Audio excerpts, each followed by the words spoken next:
Thank you for being here. It's my pleasure to introduce Chief Billy-Joe Tuccaro from Mikisew Cree First Nation. We'll also have remarks from Treaty 8 Alberta First Nations Grand Chief Trevor Mercredi and AFN National Chief Cindy Woodhouse Nepinak. Chief Tuccaro.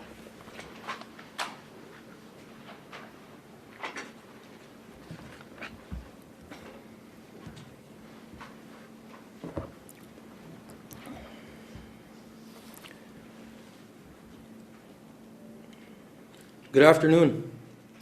My name is Chief Billy-Joe Tuccaro. I'm the Chief of the Mikisew Cree First Nation. I stand here today joined by the Treaty 8 First Nations of Alberta Grand Chief Trevor Mercredi and the Assembly of First Nations National Chief Cindy Woodhouse Nepinak to tell this federal government that as they present their budget focused on rapidly growing Canada's economy, that growth cannot come at the expense of our people's lives. My community lives on the shores of Lake Athabasca in the northeast corner of Alberta. For generations, we've depended on the lake and the rest of the Athabasca River system for drinking water and on the ecosystem that surrounds the river for food. As part of our constitutionally protected rights, we hunt, fish, and trap animals and that also rely on the river's ecological integrity. Our river system is surrounded by tailings ponds, man-made structures that hold a toxic byproduct from oil extraction. In Alberta, there are 1.4 trillion liters of toxic oil tailings, and most of them sit right beside the Athabasca River system. Both the federal government and the government of Alberta are in the process of allowing the toxic waste to be dumped into the Athabasca River, threatening the very water system that the members of the Mikisew Cree First Nation and several other communities rely on for survival. These governments are looking at something called treat and release, where these toxic oil tailings would be treated and released back into the environment. The technology for treating these oil tailings is unproven and cannot guarantee that the water would be safe for my people to drink. Since the outset of the development, our watershed has been impacted by several cumulative effects that have yet to be understood and effectively managed. Adding yet another significant cumulative effect to an already fragile system is unacceptable. My community knows something about this. In 2022, 5.3 million liters of tailings contaminated wastewater leaked into our groundwater. For months, we were told it was just discolored water. It took Imperial Oil and the Alberta Energy Regulator 9 months to tell the public about the leak. And I can say this, that year where there was an influx of cancer from then till now. I am here today to tell Canadians that our people are facing a cancer crisis. Our community is seeing higher rates of cancer than average, including high rates of rare cancers. In the 3 years that I've been chief, I estimate about 60 people have been diagnosed with cancer. Every time I travel, I come back to more cases. We are currently undergoing a health study to see what's causing these cancers, which we suspect are largely tied to industrial activities on our traditional lands. And on just a side note, I can say this. We just had a couple in our community just recently got married because the wife is sick from cancer. They're doing this so for themselves. But you guys need to see this is what we're dealing with in our community. For far too long, it's been pushed to the side. Right now, there are no federal or provincial regulations that allow for treat and release. We've been told by government officials that the only thing stopping this is the Fisheries Act, which prevents pollution that could be damaging to fish. Oil sands tailings are considered toxic to fish. We are standing here today to call on these governments to care about the health of our people as much as they care about the health of fish, and to take treat and release off the table. Managing oil tailings is one of the biggest issues facing the oil and gas industry, and will continue to be a problem as long as oil sands extraction continues. And for federal government hyper-focused on accelerating economic growth, no amount of fast-track nation-building carbon capture projects will take away the problem of what to do with the oil sands tailings. We continue to work with the federal government to explore the alternatives of treat and release, and we encourage them to continue that work to find a solution that keeps our community safe. I have personally invited Prime Minister Carney to visit us in Fort Chip on the Mikisew Cree First Nation territory, and to see the impact the dumping of toxic oil sands waste would have. We have heard nothing back from Prime Minister Carney. We are calling on the federal government to work with us to address these health concerns immediately.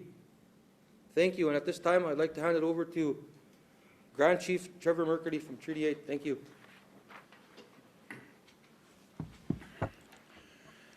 Good afternoon.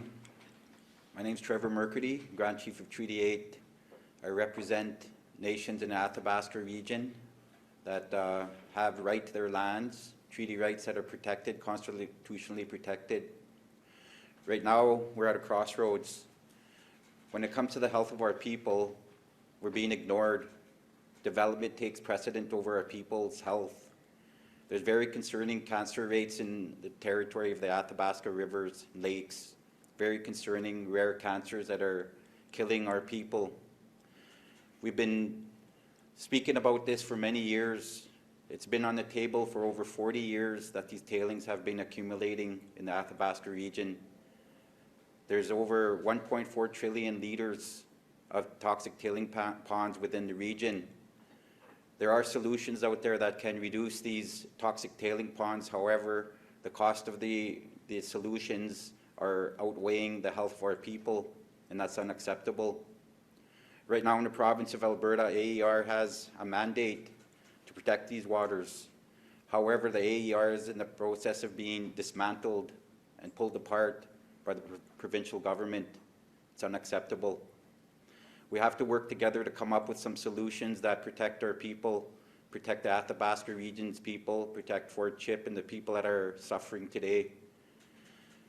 Prime Minister Carney has a plan to develop our areas with our resources. However, that can't happen without proper solutions and proper care of our people. If he feels that he needs to get to our resources, he has to come up with a plan along with the province of Alberta to protect the health of our people. It's very important that we have the general public think about our people when they're dying from cancers that are very rare in a small community. It's unacceptable that we have to be up here today to bring this to light for each and every one of our people to be heard.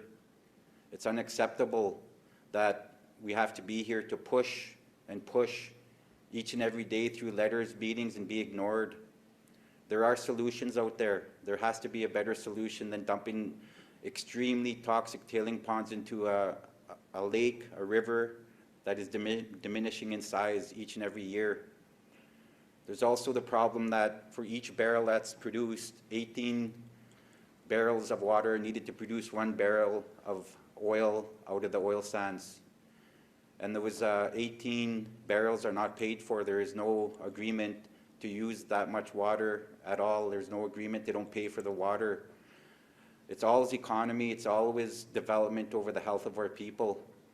Now today we have to stand together and protect our people so they can live a happy, healthy lives in their territories as well. If Canada wants to promote development, they have to come to the table and come up with a solution for these issues. The province has to be at the table and come up with a solution to these issues. There's nothing fair about what's happening today. We need the general public, we need independent studies, we need our people to be at the table, and we also need independent environmental assessments done by our nations and funded. This is unacceptable, and we will be here each and every day to fight for these issues. It's not going anywhere. If anything, it's going to get worse. And once the investigative studies are done, we'll come up with solutions, we'll come up with a plan to push forward in a good way for our people. We understand that Canada is in a rough place right now and need development for a lot of this industry, and nobody up here is against any type of development or industry, but what we are against is poisoning of our lands for many generations. The Athabasca Lake also feeds a number of other lakes as well up in the Northwest Territories where there's commercial fishing. In Alberta, there is no commercial fishing, and we have to ask ourselves why. There's also nations on the east side of the lake in Saskatchewan that are dealing with high rates of cancer, and they're being ignored. So we're here to bring light to this situation and make sure that each and every person is aware of what's going on there, and that there is solutions on the table that have to be looked at. If it increases the cost of a barrel of oil by $2 a barrel, then it has to be looked at. There is no price for the health of our people. If they want to move forward in a good way with our people, have respect for our people and come to the table. Masicho, thank you.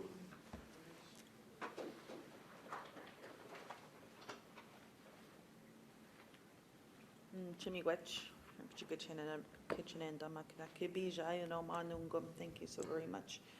I want to thank the Algonquin Territory on whose lands we are on, and thank them for always welcoming all of us to their beautiful territory. I want to start by lifting up, of course, Grand Chief Trevor Mercredi for being here today, as well as Chief Tuccaro. And I want to just say, Chief, I admire you. I admire your strength, your leadership, and your push to us all the time to protect the waters, to protect our people and the health of our people. And I think that that's so admirable. And my heart goes out to your community. I know you've been saying this over and over. Every single day that you get up, you work for your people. And my heart goes out to your community on your high rates of cancer. Every time I see you, there's unfortunately, a new member that's not well. And we have to look at ourselves and say, yeah, we want to, I know this country wants to talk about development, but what about the health of Canadians? And that includes First Nations, and that includes all of your children, especially when it comes to water. I want to say that I commend these chiefs and their territory. They are fighting every single day to protect their territory and the health of their people, and they are looking to take action to honor their ancestors. At the same time, they are fighting for each and every one of us and all Canadians and our children when they talk about protecting the planet. Just like these Alberta chiefs were to first stand up against the talk of Alberta separation, they are demonstrating true leadership here today to protect the environment and public health. Standing up to governments and polluters that are not always being good relatives to the next generation, that takes courage. And so I commend that. Listening to the chiefs here talk today about the damages to people's lives in these pristine watersheds, it's so disturbing. And each of us should be disturbed about that, what we're hearing. So we renew our demand to the Prime Minister to honor his promise during the election and reintroduce the First Nations Clean Water Act this month. It should have been done by now, and as we know, Treaty 6, Treaty 7, Treaty 8 were a part of that. They were to be drivers in that, and so we call on the Prime Minister to get back to that table and start speaking to Treaty 8 about, about water. We need him to hold on to this promise, because Alberta and Ontario governments are already playing politics with water, with the health of Canadians and with First Nations. In July, They had called for the Prime Minister to stand down on his promise to, on Alberta and Ontario in July. They called on the Prime Minister to stand down on his promise to bring in strong clean water legislation. And so shame on them for that. Shame on those provinces. Water is life, and we know that. It's not merely a resource or a commodity to be traded or consumed. It is a gift from the Creator, flowing through the veins of this land and connecting all of us as living beings.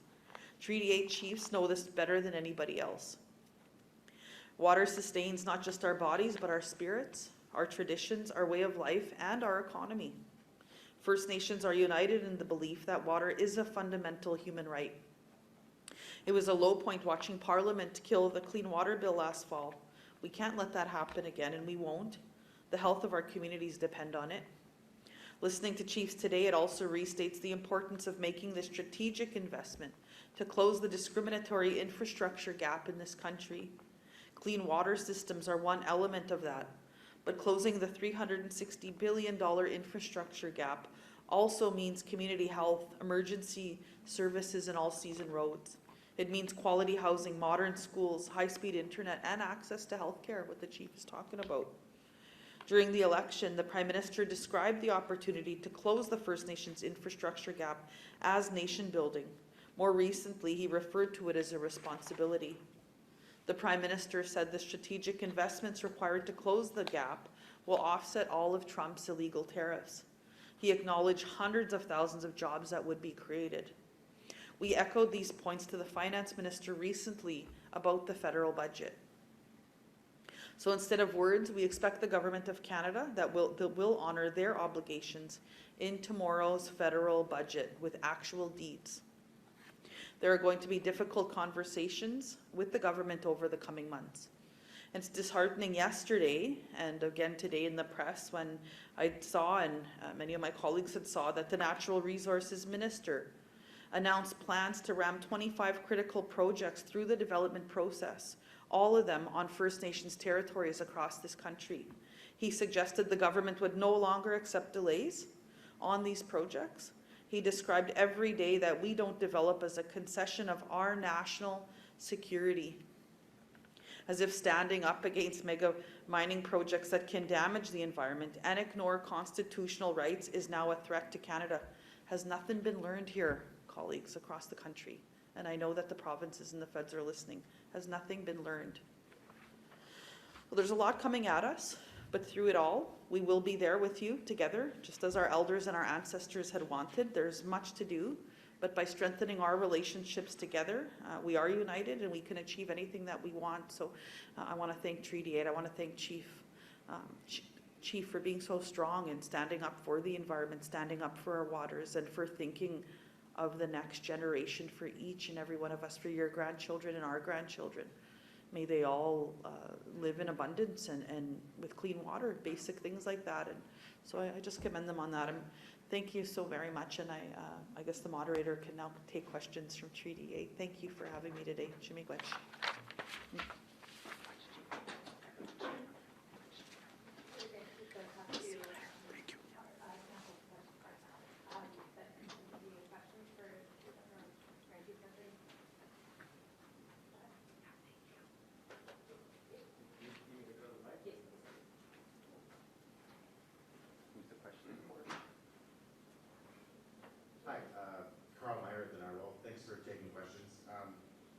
So on the treat and release in Alberta, I'm wondering if you would recognize the legitimacy of Alberta's regulations if they were to go forward without federal sign-on.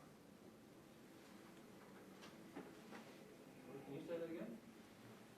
If the proposal, if the treat and release idea becomes a formal regulation in Alberta and it moves forward without the federal government agreeing with it, signing off on it, would you recognize its legitimacy?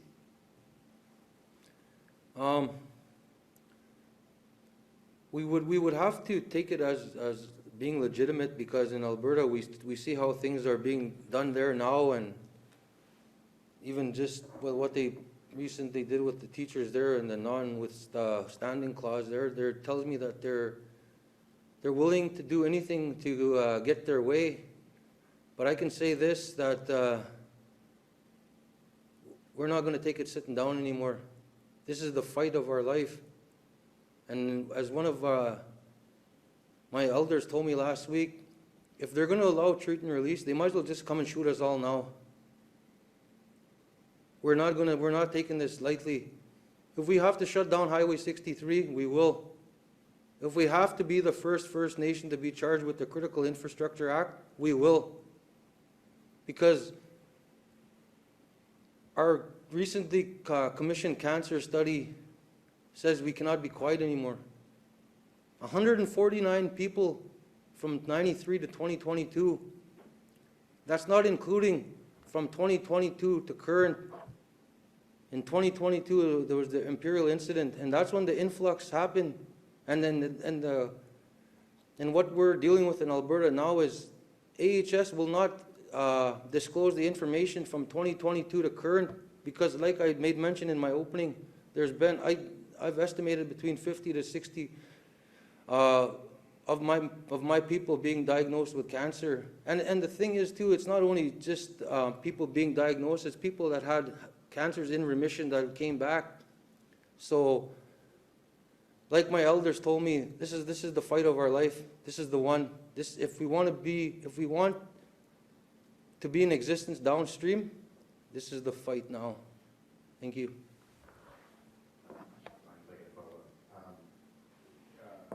Obviously, you know that the committee in Alberta that sort of studied this issue and came up with recommendations, oil sands mine water steering committee recommendations. I'm just wondering what you think of the committee and its work.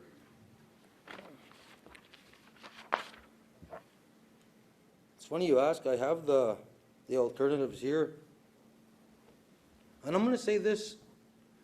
If the water isn't able to be treated and reused in the mines and for development, why is it good enough for us to drink? We're tired of being the guinea pigs of Canada. I can say this confidently, that if we were to consent to it, but first we were to build a pipeline to Ottawa for the people that make decisions for 3,000 kilometers away, you guys will not drink that water. Same thing with the executives, the oil executives in Calgary. I've challenged them. Minister Sani, I've put a bottle of water in front of her. You think she'll drink it? No, of course not. But me and my people were good enough, because you know what it is? It's racism, environmental racism. For far too long, we've been the inconvenient Indian. But enough is enough. Like I'm standing here today, I should be at home honoring one of my longtime employees, a 30-year plus employee, one of my elders. But I'm here to tell our story because for far too long we've been pushed under the rug. For what? Because people choose wealth over our health, profits over people. Like I said, we're not anti-development. We're actually pro-development, but things got to be done right. This is 2025. If the solution is to treat and release the water, you need to do better. Come and drink our water. Come and shower in it. Come and play in the water where our kids swim in our beach area. The fish have better chance of survival than I do. Carney, Premier Smith, you guys need to do better. I've hand-delivered you guys letters, and what? You guys slough us off. Because why? Because you'll rather choose wealth over health. And you guys are selling greenwashing propaganda to the world, saying everything's good in Alberta. She just came back from the Saudi, looking for new partnerships. Why don't you partnership with the First Nation people in Alberta to come together and work on this problem together instead of pushing us to the side always? Thank you. Hi, Natasha Parsi, Canada's National Observer. Thank you so much for taking our questions. I'm wondering if you can, either of you, tell me a little bit about what your most recent engagements with the provincial government have been on this issue, because I believe last I read there hadn't been much to speak of. We were both recently at a meeting in Slave Lake, Alberta, and I made mention to this again. They know where we stand, and it's like it's fallen on deaf ears because, like I told one of the MPs this morning, the federal government needs to do their job here. Our relationship is with the Imperial Crown, who is above Canada and the provinces, but yet they wait until see how much they can push us, and then we're back here saying the same thing 3 or 4 times over, and in the meantime, more of my people are getting sick back home. And it's not only cancer, there's different ailments, lupus, lack of health resources in community. And I'm going to say this too, the healthcare in my community, by the time most people are seen and actually diagnosed, it's 3 or 4 months, sometimes 6 months.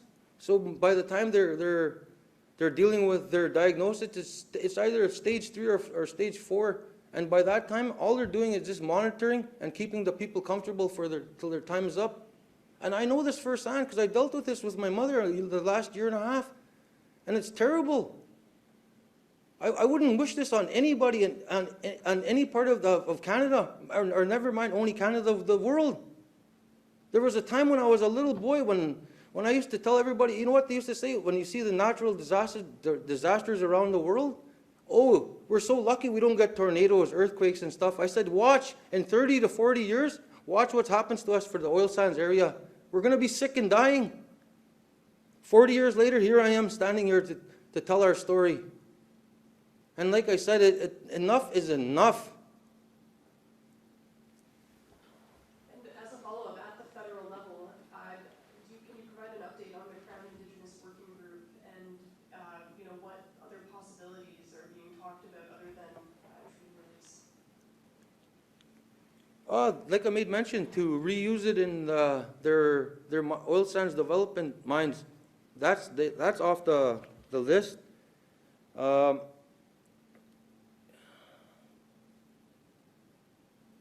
If you want, I mean, it's a full page here.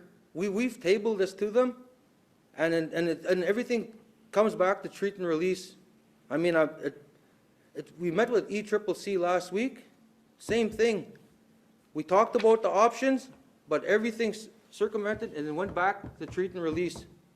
For some reason, it's I guess the most cheapest economical way for them to do it, but at the same time, it's at the health and safety of my people.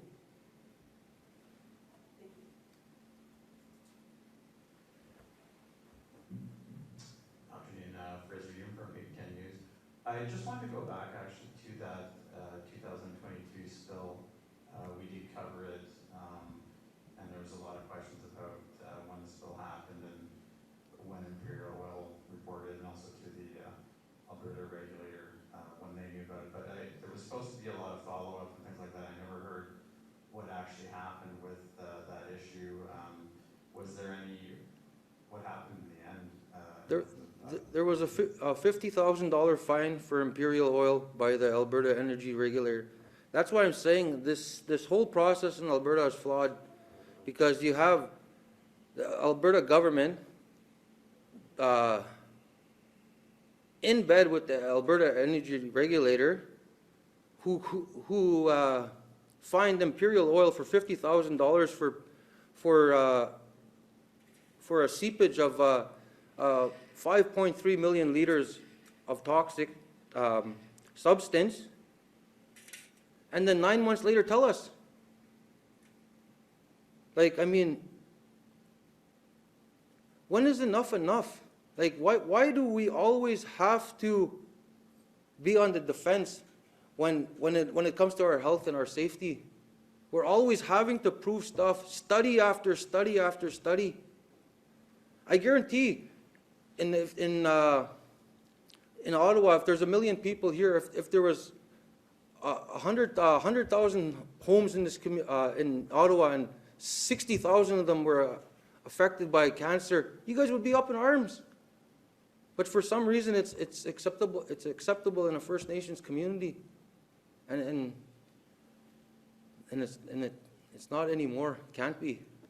And I also remember the federal government was supposed to work to have a better, I guess, working relationship with the parties in Alberta, and they were supposed to be more involved. Did they do anything as follow-up in terms of some of the issues that have been there?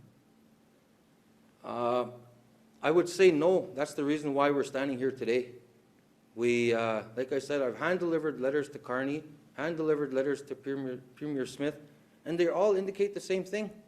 All we want is for the different water guidelines and thresholds to be brought down in our area. Because right now, what's working, what's in place now isn't working for our people. It's the bioaccumulation from the different developments in the area is what's making our people sick. And that's why I'm saying too, how could the water guidelines be the same for a community that's not adjacent to development and for a community that is adjacent to development? Because you can't compare, and that's what's exactly happening now. Hi there. My name is Emily Hausen from the Globe and Mail. When was the last time you spoke to a federal minister, and who was it, and what did they say on this? That's funny you say that. The last federal minister was that came up and met with us was Minister Guilbeault, who just recently vacated the ECCC seat, and he came into the community. We met with him, and it's documented on record that because we knew treat and release was already on the table even when I came in as chief. It was one of the things that I was first presented with, and then when we met with him, I believe it was a couple of years ago now. It would have been. He said, if you guys want treat and release to be taken off the table, it will. And lo and behold, the change of shuffle of the government, he's no longer the ECCC minister, and now having to play catch up again in regards of having to educate these ministers again on what's happening in our area. And the budget's released tomorrow. You know that there are going to be budget cuts. We don't know where they are yet, but I was wondering, either one of you or there's one who wants to speak more, please, what might it mean to you to have a budget cut to, say, Indigenous services or to departments that affect your communities? I can say this confidently, if there is budget cuts in regards to, you need to remember we're remote. Everything we pay for is double. You guys get a bottle of water or a flat of water here for what, $3 or $4? We pay about $25 a flat of water, so it would not be acceptable. Actually, you're putting our people at more of a disadvantage, especially being remote. I've actually made mention this to the Premier and the Prime Minister that our healthcare actually needs an injection of more funds, because we're actually doing the federal government's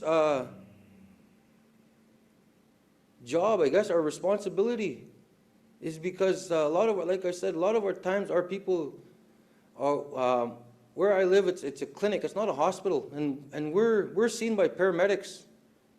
You guys here, you make the call 911, who shows up? A paramedic takes you to the hospital, then you're seen by an actual professional. So this will put us at a total disadvantage.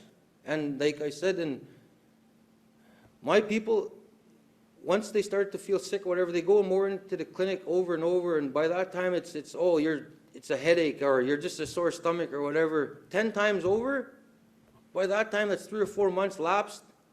They go to and this is where I'm saying we're doing the federal government's job, is because we're using our own source revenue to get our people out of community to have those second and third opinions for their own sanity, I guess, because the anxiety level in my community is sky high right now. Thank you.